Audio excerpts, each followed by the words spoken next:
He calls himself the greatest fighter to ever live. A man whose resume is a Hall of Fame list all by itself. Jon Jones. He's the youngest UFC champion ever, has the most light heavyweight title defenses in history, and is a two-division king. He's a fighter so gifted, so dominant, that his only loss is a DQ that pretty much everyone agrees was a flaw in the rules, not his performance. But for all the trophies and titles, a shadow now looms over his throne. A 6'5", 260-pound shadow from Manchester, England.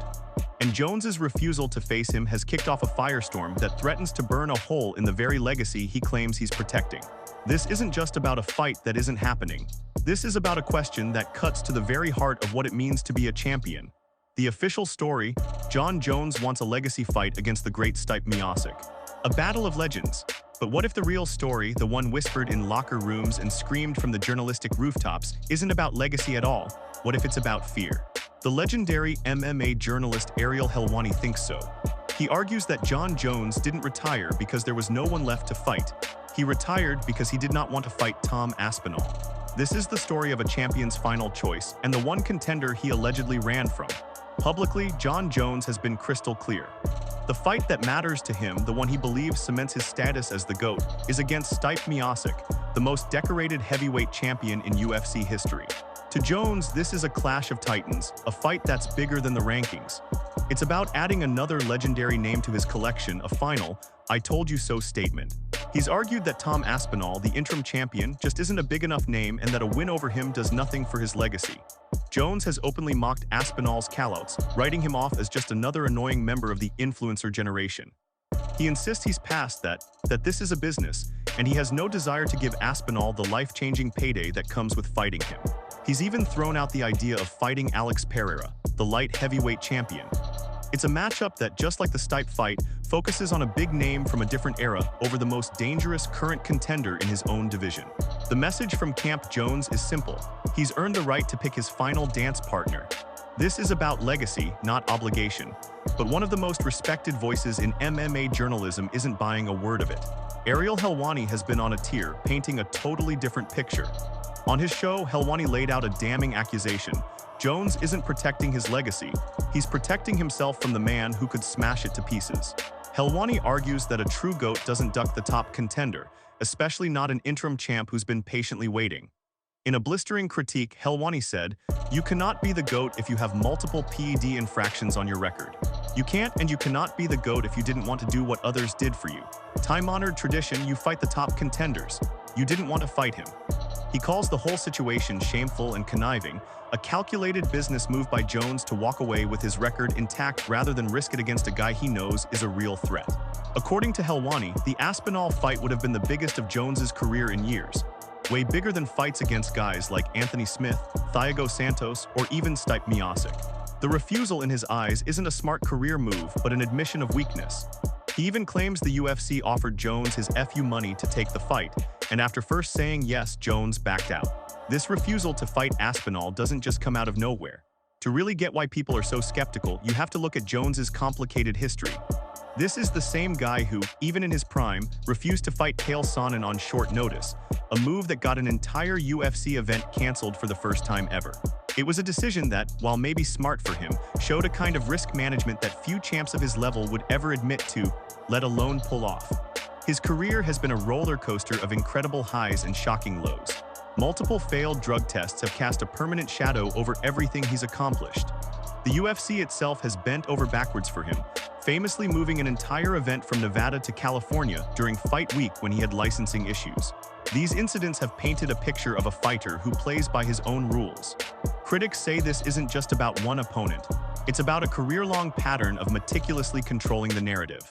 Jones has been accused of manipulating the media and the public, skillfully crafting stories to keep his name in the headlines, while dodging the fights that pose the most danger. Tom Aspinall himself has called Jones's tactics a way of conning the public. This history makes it hard for a lot of people to just accept the legacy argument. It feeds the idea that Jon Jones's #1 concern has always been Jon Jones, and that every single decision is all about self-preservation. So why is Tom Aspinall the man to make the so-called GOAT walk away? Because he is, in a lot of ways, the ultimate athletic nightmare. For a heavyweight, Aspinall has a terrifying mix of speed, precision, and knockout power. he doesn't just win. He ends fights with shocking speed, with nearly all of his UFC wins coming in the first round. His boxing is fluid and technical, and he follows up with a killer instinct that few heavyweights can match. Stylistically, he's a puzzle Jones has never had to figure out. Jones built his career on controlling distance with his insane reach and weird kicks, then killing threats in the clinch or on the mat. But Aspinall has the footwork to close that distance in a blink and the power to end the fight with one clean shot. He's also a massive guy, younger and naturally bigger than Jones, who is still pretty new to the heavyweight division. Then there's the unknown. Aspinall has so little octagon time because he finishes guys so fast that there isn't a ton of footage to study his habits in long, grueling 5-round wars.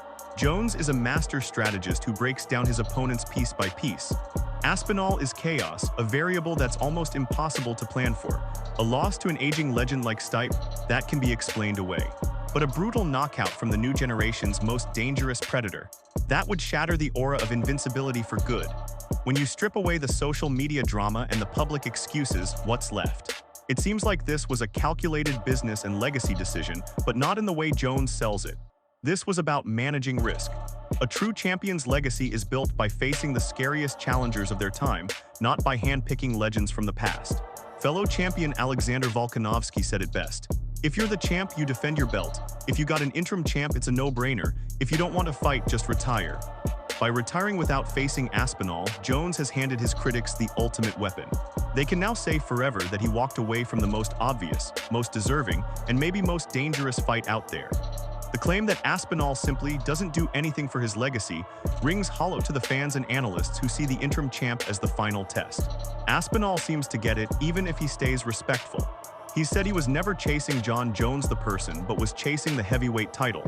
And yet, he's also made a point to criticize fighters who use PEDs, a clear shot at Jones's past. The tension comes down to a basic disagreement over what a champion owes the sport. Jones thinks his resume is all that matters. Aspinall, and many others, believe a champion's duty is to face the next man up.